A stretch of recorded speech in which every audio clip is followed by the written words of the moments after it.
রাসূল বলে দিয়েছেন, যেই বিবি যেই স্বামী তার বউ দুইটাকে বিয়ে করলো অথবা তিনটাকে বিয়ে করলো বন্ধু, কিন্তু বিয়ে করার পরে একটাকে বেশি ভালোবাসে, একটাকে বেশি দেয়, আরেকটাকে দেয় না, ওই স্বামীটাকে কাল হাসরের ময়দানে কুজু করে দাঁড় করানো হবে। জোরে জোরে কন্যা নাউজুবিল্লাহ। স্বামীরও কিন্তু পানিশমেন্ট আছে। আপনার রায় পেলে যেমন বিবির জান্নাত সুনিশ্চিত, আর আপনার বিরুদ্ধে যদি আপনার বিবি অভিযোগ করে দেয়, তাহলে আপনি অটো হয়ে যাবেন, ইউ আর আন্ডার অ্যারেস্ট। ঠিক কিনা বলেন? অত হাত করা লেগে যাবে। হাত করাটা আরো ভয়ঙ্কর আছে বন্ধু। বর্তমানে অনেক দেখেছি, আমার কাছে নালিশ এসেছে, অনেক স্বামী আছে বন্ধু, অনেক স্বামী আছে বিবিকে বিয়ের পরে তার মোহরানা দেয় না। আমার কথা কয় না? আছে না নাই? মোহরানা দেয় না, আছে না নাই? আমার কথা কন না কিনলে। কিন্তু আপনিও মোহরানা দেন নাই, বিবিও আপনাকে মাফ করে নাই। আমার নবীজি জানিয়ে দিয়েছে, স্ত্রীর হক আদায় করতে হবে। কেমন করে জানো? বিবিকে বিয়ে করেছো, তার মোহরানা তুমি তাকে বুঝিয়ে দাও।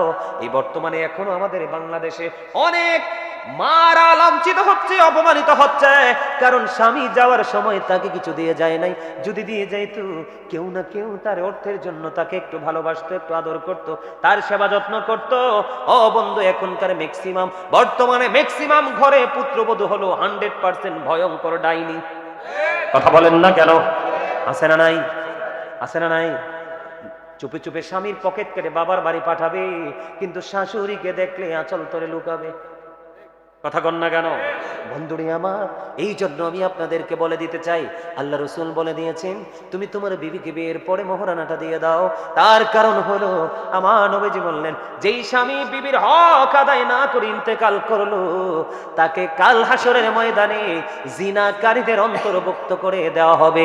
জোরে জোরে কন্যা নাউজুবিল্লাহ। কি বুঝতে পারছেন নি কিছু? হ্যাঁ, বিবিকে তার প্রাপ্য বুঝিয়ে দিতে হবে। আপনি দোকানে চা খেয়েছেন, বিবির জন্য চা নিতে হবে। আপনার পরনের জন্য পাঞ্জাবি কিনেছেন, বিবির জন্য তার পছন্দ মতো কিছু কিনতে হবে। ও বন্ধু, আপনি দোকানে মিষ্টি খেয়েছেন, বিবির জন্য মিষ্টির ব্যবস্থা করতে হবে। আপনি বাইরে খেয়ে পেট ভরে চলে আসলেন, কিন্তু বিবিটা আপনার জন্য অপেক্ষা করতে থাকলো, ওই বিবির জন্য আপনি বরাদ্দ দিবেন কি? কথা বলেন, আমার কথা কি বুঝতেছেন? আরো জোরে বলেন। তাহলে স্বামীর যেমন কর্তব্য আছে, স্ত্রীরও তেমন কর্তব্য আছে। তবে স্বামী স্ত্রী দুইজন যদি আপনাদেরকে ঠিক থাকতে হয়, তাহলে আপনাকে আমাকে একটা কাজ করতে হবে, মেয়েটাকে বিয়ে দিতে হবে। বন্ধু, বড়লোক টাকাওয়ালা পড়ে আপনাকে সর্বপ্রথম খেয়াল করতে হবে ছেলেটা আল্লাহওয়ালা কিনা। কি ছেলেটা আল্লাহওয়ালা কিনা? আর ছেলের ক্ষেত্রে আপনাকে খেয়াল করতে হবে মেয়েটা সুন্দরী রূপসী, এটা তো ভাববেন, কিন্তু তার আগে আপনাকে খেয়াল করতে হবে ওই মেয়েটা আল্লাহওয়ালা কিনা। মেয়েটা ধনীও না, মেয়েটা বড় লোকের বেটিও না, বংশমর্যাদাও ভালো না, দেখতে অপূর্ব সুন্দরও দেখা যায় না। আপনার আমার প্রাণের রাসূল তিনি জানিয়ে দিয়েছেন, কিন্তু গরিব, কালো, কিন্তু আল্লাহওয়ালা বুজুর্গ ফরেজগার, ওই রকম মেয়ে যদি তুমি পাও, এটা যদি কান কাটা বাদি দাসী হয়, তুমি তাকেই বউ করে গড়ে তোলো, কারণ এটার ঘর থেকে তোমার ঘর আলোকিত করে আসবে নূরানী সন্তান। সুবহানাল্লাহ বলেন না? আরো জোরে। বুঝতে পারছেন? আরো জোরে কোন পারছেন তো?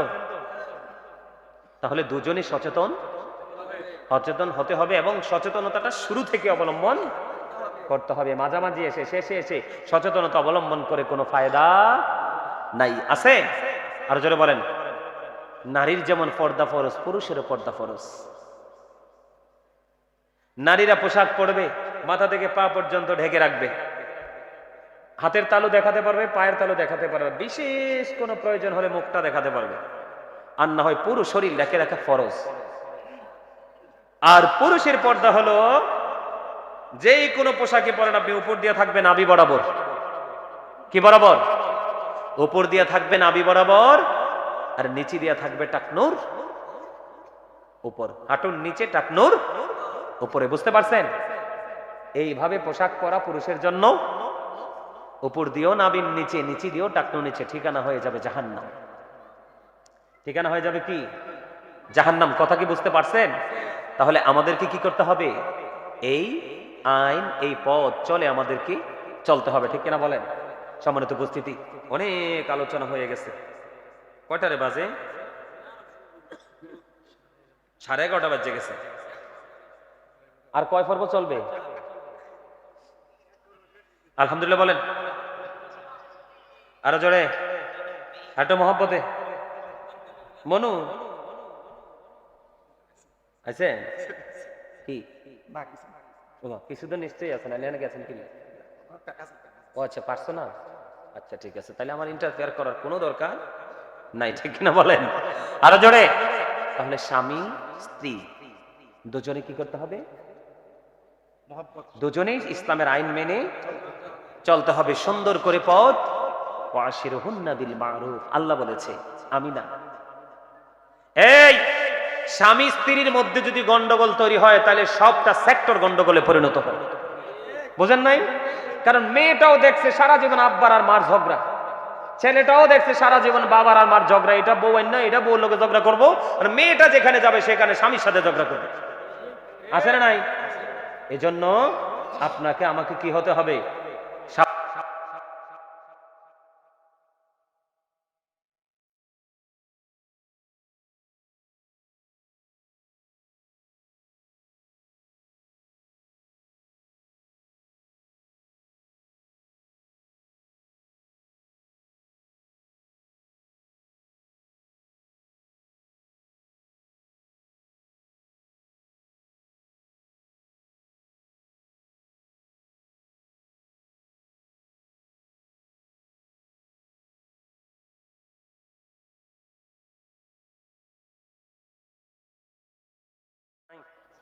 পুরুষরা কেমন করে বন্ধু নারীদের উপর অবিচার করে?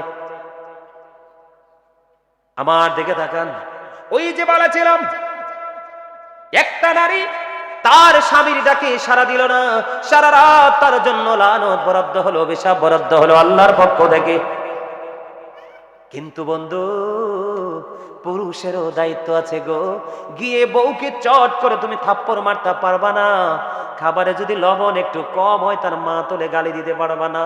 কারণ তুমি যেমনি ভাবে বাইরে তুমি অনেক পরিশ্রম করো, মা বোনদের পরিশ্রম বন্ধু কম না, ঠিক কিনা বলেন? সারাটা দিন বন্ধু গ্রামের কথা বলছি, এই ঘর কত বড় উঠান, এই উঠানটা ঝাড়ু দিতে হয়, লাকড়ি দিয়ে রান্না হয়, গাছতল থেকে পাতা কুড়িয়ে আনতে হয়, হয় কি হয় না? রান্না বান্না শেষে বন্ধু হাড়ি পাতিল মাজতে হয়, স্বামী এবং তার পরিবারের মানুষগুলোকে তাদের মুখে তুলে খাবারটা দিতে হয়, হয় কি হয় না? বন্ধুরে, তারা দিনে 3-4 বার আগুনের কাছে যাইতে হয়। সবচেয়ে বড় কষ্ট হলো তার যে ওদরের সন্তান, ওই সন্তানের দায়িত্ব অতিরিক্ত ভাবে পালন করতে হয়, হয় কি হয় না? আবার যখন স্বামী বাড়িতে আসলে অসুস্থ দেখা যায়, ও বন্ধু, স্বামীর সেবা করতে হয়, শ্বশুর সেবা করতে হয়, শাশুড়ির সেবা করতে হয়। এটা বাংলাদেশের একটা নিয়ম, ঠিক কিনা বলেন? তাহলে মেয়েরাও কম কষ্ট করে না, গড়ের বিবিরাও কম কষ্ট করে না। সবচেয়ে বড় কষ্ট হলো, ও বন্ধু, তুমি তোমার ঘরে বিবিকে রেখে মোবাইলের মাধ্যমে, ফেসবুকের মাধ্যমে অন্য নারীর সাথে নষ্ট মনোভাব নিয়ে কথা বলো, আছে না নাই? ঘরে বউ রেখে তুমি আরেকটা বিয়ে করে ফেললা, আছে না নাই? নারীদের কষ্ট কিনা বলেন? বন্ধু, আল্লাহ রাসূল বলে দিয়েছেন, তোমার যদি মনে চায়, তোমার যদি পাওয়ার থাকে, তুমি 4টা বিয়ে করো। কয়টা? আরো জোরে বলেন, কয়টা? 4টা বিয়ে করো।